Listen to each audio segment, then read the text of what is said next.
What's up, guys? How's it going? Welcome to another edition of Full Blast. I'm Raja, and today this is going to be like a half reaction video because this video is responding to a video that was posted in the Objective Personality class and not here on the YouTube, so it's not like a direct reaction video.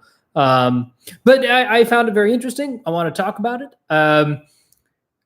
Broadly, I think it is hard to argue that Dave and Shannon are wrong about this. I think it's hard to argue that. As somebody who has worked in media his entire life, I can attest to the fact that people spend an extraordinary amount of time and money and resources when it comes to perfecting and crafting images and things that, you know, are made for public consumption. All of the things that they are saying are indeed dead right. That is real. That is happening. The extent to which people are doing this maliciously, I don't know. Right now we're getting into judgment territory, but it is not arguable that this is happening. And certainly when you get into the big data world, that's happening on an even bigger scale. And we're tracking like human behavior at such an extraordinary scale beyond what humans have been able to see and process and deal with in like the history of humanity. This really is like an unprecedented level of information and data mining and like tracking human behavior and like what works at scale that we've ever seen. As far as their advice goes, I would say that I agree with about half of it. I would agree with about half of it. I very, very much agree with their first point. You have to acknowledge that people. So here's where I think that I'm going to err even more towards Dave and Shannon's side of this than you might expect. Because this is the sort of thing that I'm usually like, I'm the contrarian in the room that's like, Dave and Shannon are not totally right about this thing. On this particular first point about like owning it and understanding it, I'm going to go super, super hardcore in the Dave and Shannon camp and say that like, you just have to acknowledge that what these people are doing works at scale, right? Depending on where you are in your level of media literacy, media awareness, self-growth, your environment. Like there are a million different factors that will make it so that one piece of media will or will not affect you more or less than another piece of media, right? Absolutely. But at scale, when we're talking about all of the media that you consume and all of the media that exists, including this, by the way, like, don't think that I don't know that what I am doing here is all entirely calculated for maximum sticky ability, right? So for instance, lately, just because of the vibe that I've been feeling, right? So my goal is to make authentic content because I have found that that is the most sustainable for me. It seems to be the most enjoyable for other people. I did not clean up my entryway, right? I leave that a little messy for these videos because I think it gives it a more casual tone. Having this, whatever, the computer charger in the background, right? It's just a little thing. It adds a little texture to the room. And again, it makes it feel casual. It makes it feel, we're not stupid We know what we're doing. And there are other times when I did an improv show last week. I think it was last week. What even is time now? I made sure to clean all of that up because I was like, oh, right. In this particular forum, presenting myself in this way is not optimal, right? And sure, some of it is like a little bit of laziness, maybe here and there. Like I didn't feel like showering, so I put on the hat. But like generally speaking, if you are in the media and creating any sort of content, you at least have a tangential awareness that you're trying to do it. Whether or not you're good at it, that's a completely separate issue. But like anybody making content, right? Anybody who's making something for you to consume or that needs to be advertised, right? There is some amount of thought and awareness going into how can I present this in a way that will make, whether it's the most people like me or the right kind of people like me, right? So like I am not particularly concerned with scaling this, right? With scaling this channel, scaling this video series, whatever. I'm much more interested in using this as a forum to express myself and to attract those who want my particular flavor of OP analysis, right? But that doesn't mean that image crafting isn't happening. And I think that you can extend that even further to be like everybody, like by virtue of going out into public, we are image crafting, right? The great RuPaul, as he said, we're all born naked, the rest is drag, right? And what he's getting at with that is sort of like, I don't know exactly what RuPaul's type is, but I know that I see his message and Darren Brown's message being somewhat similar, that like everything around you is affecting your subconscious, right? It just is. So that's just a thing that I think that all of us need to be aware of. And that includes, friendships, that includes the apartment you live in, it's why people pay more money for better views in hotel rooms, right? It is, you are paying for the environment to be in, right? Because it's more pleasing, more soothing, more whatever, right? I paid a little extra money for my apartment because I have a beautiful view that like faces west. I see the green and there's palm trees, right? It's great. And that's worth it, right?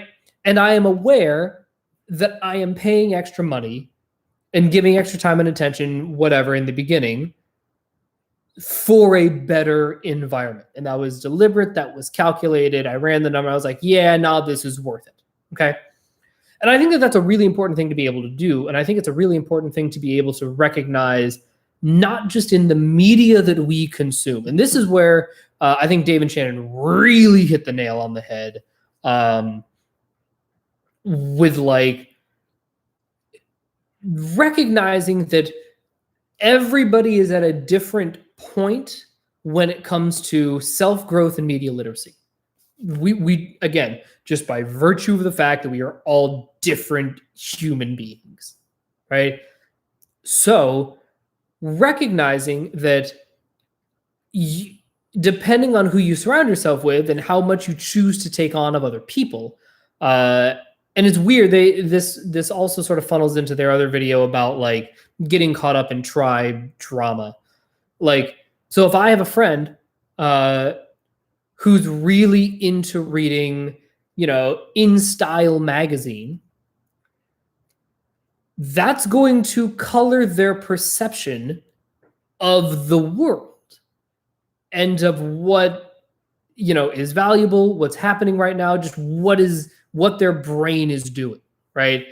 And so when I interact with that person, I am sort of getting a second-hand glimpse into what InStyle magazine is telling them. It's getting filtered through their experience, But again, depending on their level of media literacy and situational awareness and self-growth and all the boop and the bop, I may be getting a really refined version. Like I may be getting a very muted version of what InStyle magazine is putting out into the world.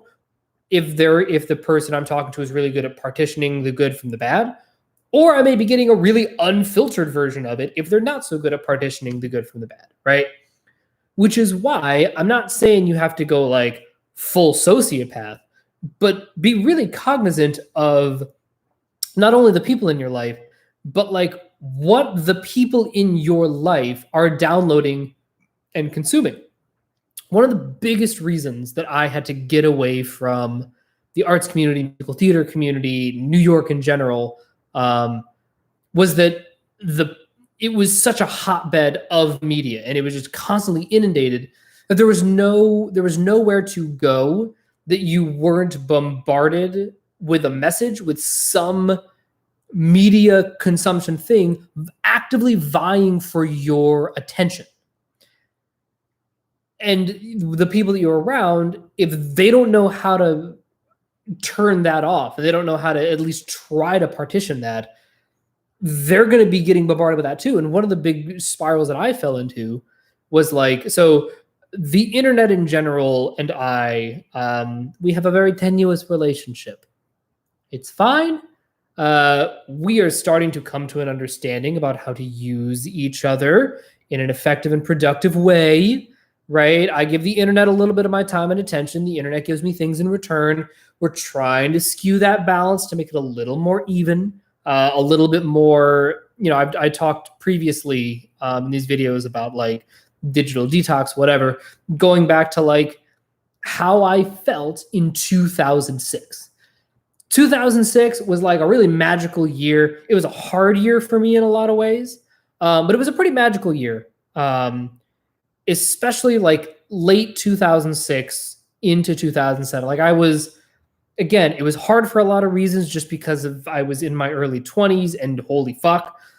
But also I felt like I was doing a lot of things in a really healthy way. And it was sort of like, all right, if I must use the internet to connect with people, this is kind of the optimal, healthy way to do it.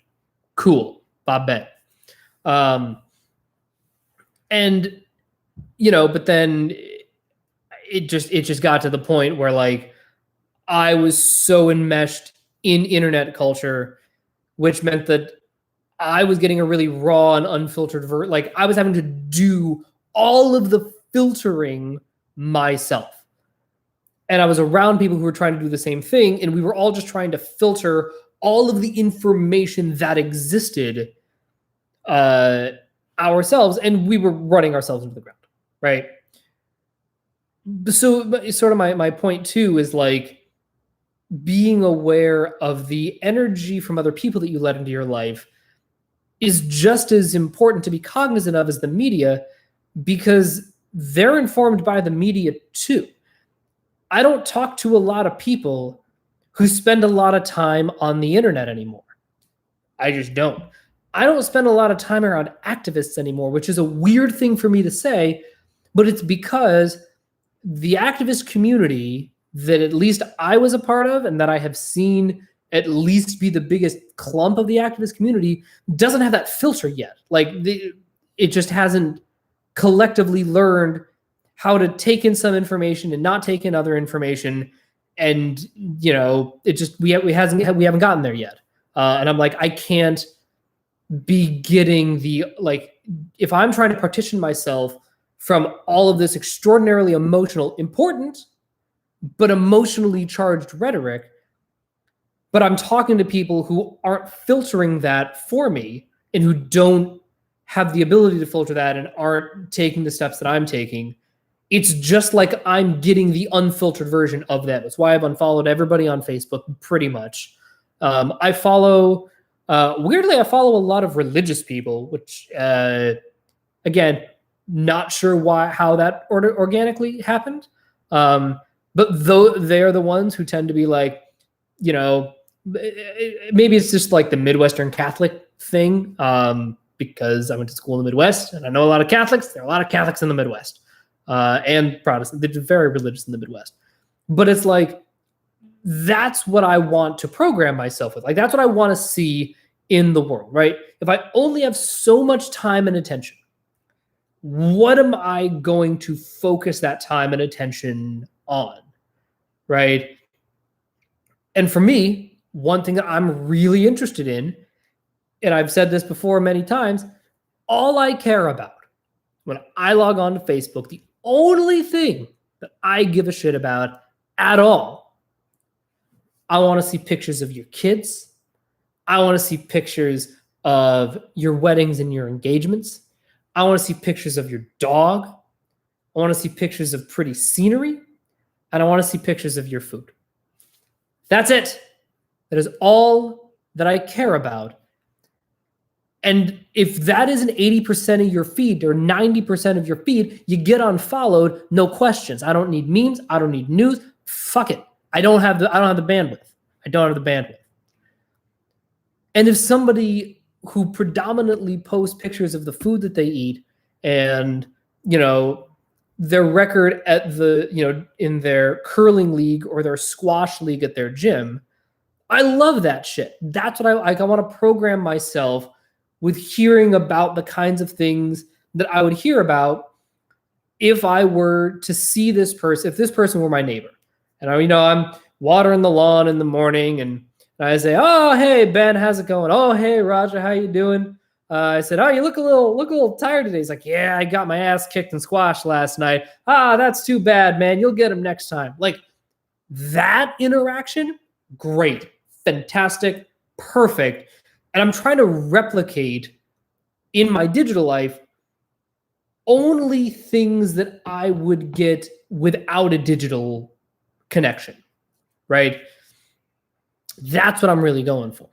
And if one of those people, right, my neighbor who is in his squash league and I weirdly follow intently via him, if he's like, you know what, I've just been thinking about the world a lot lately, and I've been thinking about that kid who was shot by those two white guys. It's just it was a terrible tragedy. Or it was a man. I think it was a man. I actually don't know how he was. I believe it was a man. I don't think it was like a Trayvon Martin type situation. Like the man who was just jogging and he got shot by those two guys, and then nobody did anything about it. But then the footage came out, and now we know about it. But why wasn't anything done about it sooner?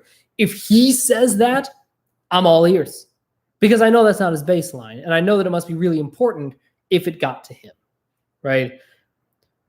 So my analogy, because don't you go thinking for 1 second that I can't make analogies to, I think of it like food. So during this quarantine, I have really reevaluated my relationship with food. I started that process at the end of January, sort of accidentally, because I knew like whatever I was doing food-wise was not working. I'd been trying to do it and eat better, and it just wasn't fucking working. So I saw a nutritionist, and then what we determined through a series of not tests, but just like a huge cross-check, 150 questions. It was like 150 multiple choice, 4 short answer questions, and then 1 long essay that I had to fill out. It was like a really fucking robust inventory that I had to do. Took me a couple hours actually to like really do it right. But through all of this, with all the cross checks, she was like, I can say with a reasonable level of certainty that you need to not eat grain. Grain is not your friend. And I was like, Schmuck! Tell me I can't have grain. Grain? You mean like no pizza, no pasta, no bread? And she was like, not just that, no rice, no quinoa, no farro, nothing. No grain. And I was like, motherfucker. Well, And at first I was like a little nervous, but also I knew that I was in a bad shape physically and I wasn't feeling good and I was tired all the time. And I was like, well, I will literally try anything at this point. And if you tell me that it is indeed grain that makes me feel bad and is making me gain weight that isn't serving me, yeah, fuck it, I'll try it. And then I lost 12 pounds in a month. Now, granted, some of that was water weight, but like I was doing all of this work already, right? I was working out 4 or 5 times a week. I was making sure my sleep schedule was really good. I had just done the digital detox. Like I was doing all of the right thing. I was like, I'm making sure that I do eat vegetables and I do eat protein, that I don't eat after 7, that I do some sort of at least a 12-hour fast. Usually I'll go longer. So right now I've been doing about 14-ish hours. I'll stop eating around 7 or 7:30. And then when I get up in the morning, I'll have a glass of water. And then I'll just go for a walk and I'll, burn some energy, whatever. And then when I come home at 9:30 or so, then I'll eat the food again. I was like, I'm doing all these things. All right, I guess it's grain. And then I cut out the grain. And I was like, oh shit. Yeah, that was the thing. Cool. But I bring this up because I sort of think of this like brainwashing thing. Like, and again, this is sort of where I don't fully agree. I think I agree with what they're saying, but I don't think their rhetoric is super helpful. So the whole like, yep, you have lost the game. You're going to get brainwashed. You're screwed. I don't know that that is necessarily the most helpful narrative. I sort of look at it more like you have to eat food. You have to eat food. In order to survive, you have to eat food. There's no way around it. Whether, and again, you can get real cute with it, like, I only eat Soylent or whatever. Your body needs nutrients, right? Much in the same way that, like, we live in environments, right? Like, whether it's a white room or it's a hermit cave or it's a Hollywood apartment or it's a house in the middle of nowhere in upstate New York, like whatever it is, we live in environments necessarily. Our brain is taking in information based on our environment all the time. So like, and so the onus is on us to either go, okay, I'm going to be really cognizant about the food that I eat, right? Because if I eat a lot of junk food, right? So let's just say in my case, it's grain, right? Let's call the internet grain, right? Some people can handle a lot of grain. I am somebody who cannot handle a lot of grain. Just can't. Or whether it's lactose or this and that and whatever, right? But let's just say it's grain. So if I have a bowl of rice, right? If I have a bowl of rice for whatever reason, if I have some pasta, I then have to work really hard to work off the pasta. I don't just mean that in the cosmetic sense, right? Because that's a different thing. I'm talking about like how grain makes my body feel and how it affects my digestion and how it affects the amount of weight that I carry on my body and how that makes me feel, right?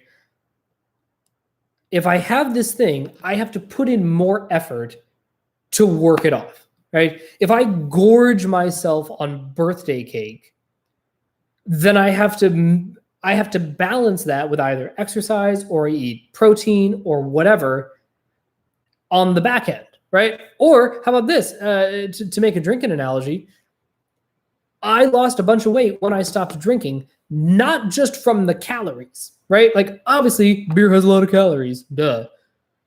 But the food choices I was making as a result of drinking the beer and getting drunk, it was like, oh, I've had a couple of shots I've had 3 shots and 2 beers. I'm super drunk.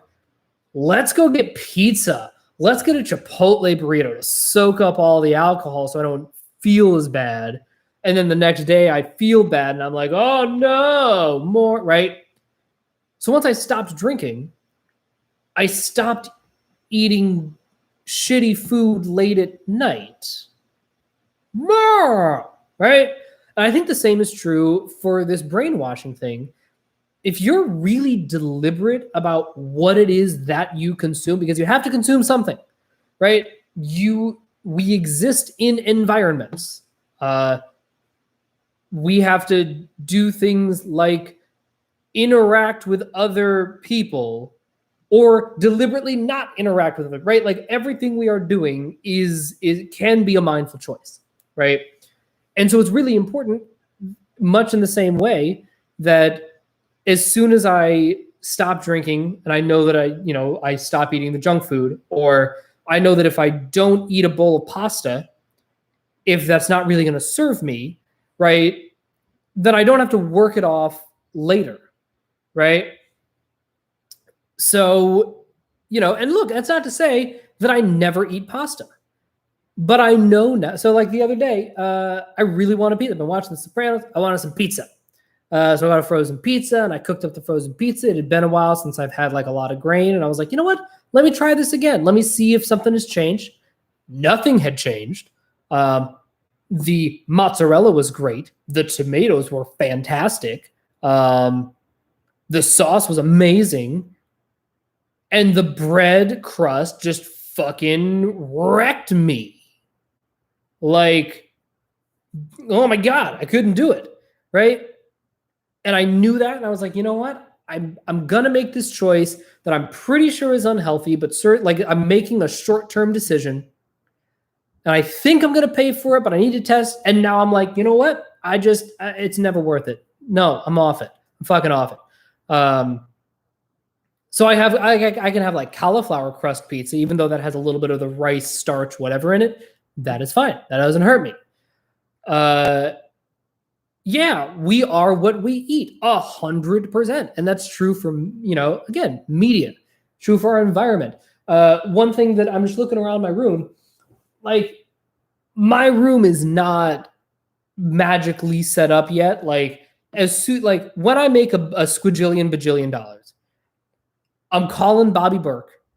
I'm calling all the guys. Like as soon as I buy my LA house, whatever, like first house I buy, I'm hiring a designer. And again, part of that is because housing is so expensive in LA, that to even buy a house means that I would have enough money to like design it properly. Like I'm calling in the big guns, right? But like my apartment is not that perfectly designed now. But like there are enough things here and there that I'm like, I know that when I look at this, it nourishes me. I know that looking at those two things, right? The little moon posters, that makes me feel good. It makes me feel happy. It makes me feel connected, to the earth and the sky and the cosmos. And it reminds me of like the cyclical nature of life, even though, capitalism and consumer culture makes us feel like the world is linear. It really is more cyclical than we think. And that's worth remembering and embracing. And that reminds me of that. I have, the Magic the Gathering posters, because it reminds me that even though I don't play as much anymore, that was a huge part of my life and still is. It's still a love of mine, and it's something I'll never fully give up, but that I want to remember. I have so many positive associations from like 1993 playing Magic, like the first year it came out, not the newer stuff. And so I want to honor that and remember that. But there are parts of my apartment that are just kind of bare, because I just haven't found anything to put there yet. And so I'd rather have a bare wall of nothing than junk that I don't need. And that I know is just like, well, I'm just going to throw this up because, well, you're supposed to decorate your walls. A, who the fuck says? But more importantly, no. Like I would rather have a blank wall, because I know that will at least not, screw up and make me sensory overload or send me weird messages that I don't know that I'm receiving. Like, we may not be in control. Like, we are not in control of what other people consume, obviously. And I also think that we're not really in control of the content, of the majority of the content that gets created. We can certainly control the content that we recreate. again, that's something I take very seriously as an entertainment media professional, being really cognizant, like the moral responsibility that comes with creating content. But like most of the stuff out there, I cannot control that Tiger King exists. I just can't. I can, if I really feel like it, I can protest it afterward. But like, I can't stop, and I can certainly make it so that other shows like Tiger King don't get made. But like, I can't stop it from existing, right? But I can certainly choose to not watch it. And I can certainly choose to not care about watching it. And to an extent, I can certainly choose to not engage with people who are really invested in having that energy in their life. Like, if someone starts talking to me about Tiger King, I just change the subject because I don't want that energy in my life. Like, I have no, I just have no desire for that in my life. Same with when I watch TV, right? Like, yes, I watch a lot of TV, and yes, I consume a lot of stuff, but I do so very, very deliberately. And I'll bail on a show if it doesn't serve me. I bailed on, again, weirdly, you would think that I would love Phoebe Waller-Bridge. I just don't vibe with her. The stories don't do anything for me. They upset me. They don't help me learn about the world around me. That it's not like, oh, I need, you need to see this so that you change your behavior. Like, I'm all about that. That's fine. I'm happy to change a toxic pattern. But I bring that up because, like, I don't watch Killing Eve. I watched 2 episodes and I was like, meh, not for me.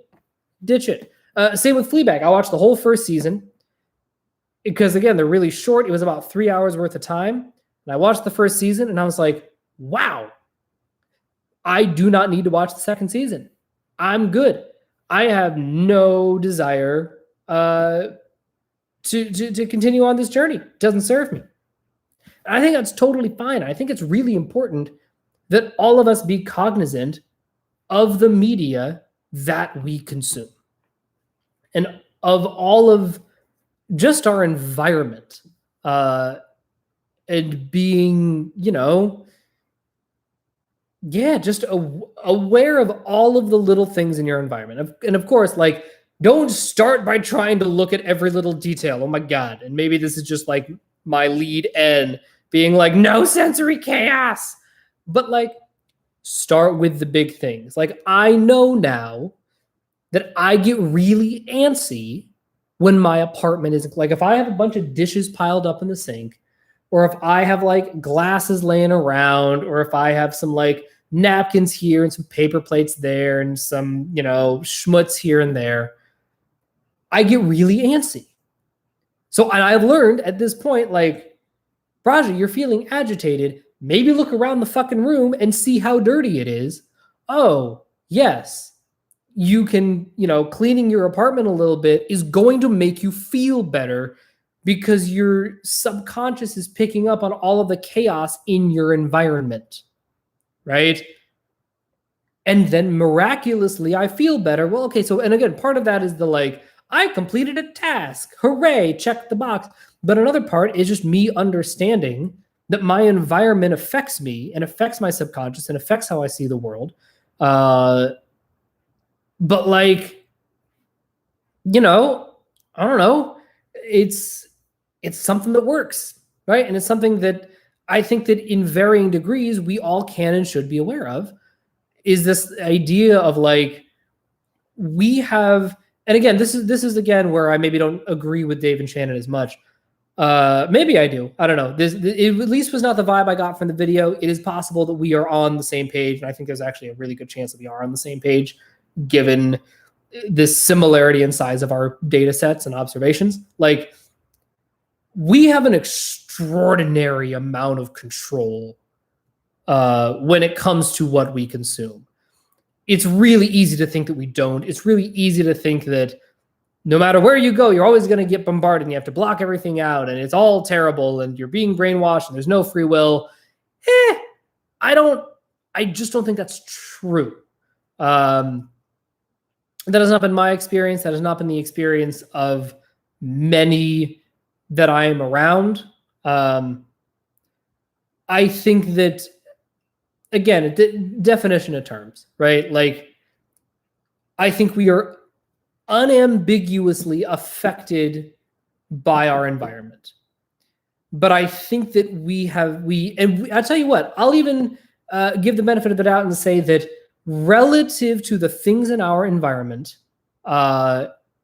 we do not, like, our thoughts and ideas and words and things are shaped very directly by our environment. 100%, right? The people in our environment, the things in our environment, the job, the media we consume, all of these things affect us very, very directly.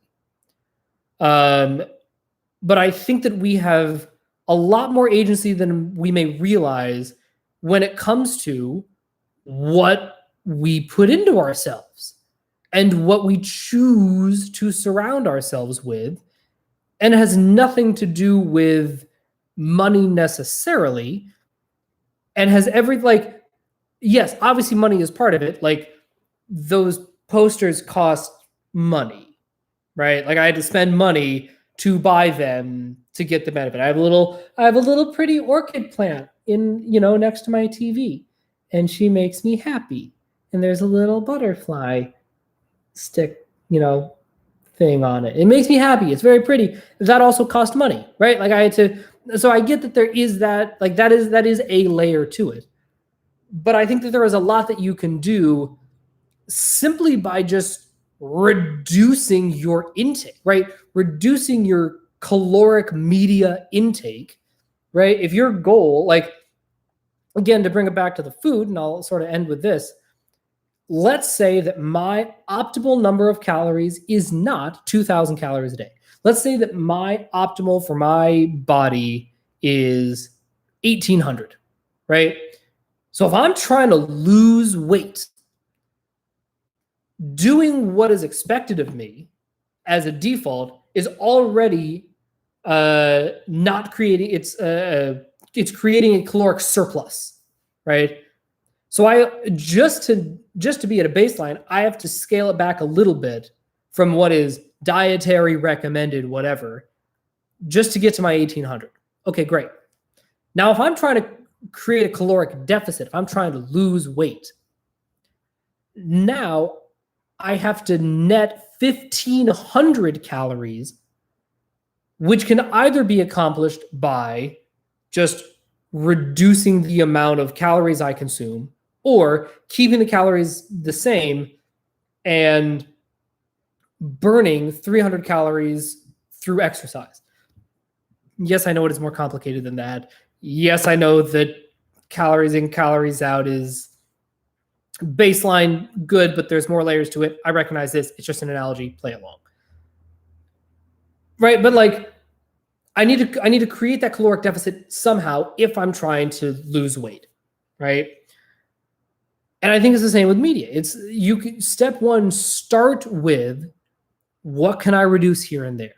Let me start by not having my phone in the bedroom. I love what Dave and Shan do, keeping their phone on airplane mode all day for most of the day, especially now that Cody's home and they don't need to, there's no emergency or anything. But even actually when Cody was at school, they would do this, and they're like, I just am not, there's nothing I can do. Like, if you call me and tell me that the kid cracked his head open, the nurse will take care of it. Like, and I'll get to it when I get to it. Right. Or like, there was that story they told where it's like, well, it's 3:15. He hurt himself. You have to come pick him up. Just put him on the bus. By the time we get there, he could already be home. And then we can actually take care of him, right? And so I think that doing partitions like that is really, really important. And I know that for me, honestly, even just the setting of the boundary has made all the difference. And that's not to say that, so like right now on my phone, you can sort of see, like there's no Safari there. I don't have a web browser on my phone. Now, I can turn it on, right? If I have to look something up, I can certainly turn it on. But that is a deliberate, conscious thing that I'm doing and that I have to do, right? I've put that wall in place. And even just, again, having that wall has made me aware of the existence of walls. And when it comes to brainwashing and media consumption and all this stuff, the first step is just recognizing that partitions can exist. What the right partition is for you, that's on you. I can't help you with this. But what I can tell you is that partitions can't, like, you can set limits. You are not wholly at the mercy of everything around you all the time. Like, you don't just have to take nuclear warheads to the face 24/7. Like, you can partition that off. And the better you get at building partitions, like once you start building brick walls, right, then you can start to be like, all right, this maybe doesn't need to be a brick wall. Maybe this can be like a fence with a couple of gaps in it, right? Maybe this can just be a piece of plexiglass that's really strong. Like I can see what's going on, but it can't actually get to me, right? Or maybe it is like a semi-permeable membrane, or you put like a little door here if someone needs to get through, whatever, right? You'll get better at creating boundaries and, you know, barriers that really serve you. But step one is recognizing that you can build them in the first place. All right, that's all I got for today. Thank you so much for hanging out with me, talking about brainwashing. I hope that this has positively brainwashed you and has maybe served as a little bit of an antidote for all of the other brainwashing that may be happening in your life. All right, have a good one. Talk to you later. Bye.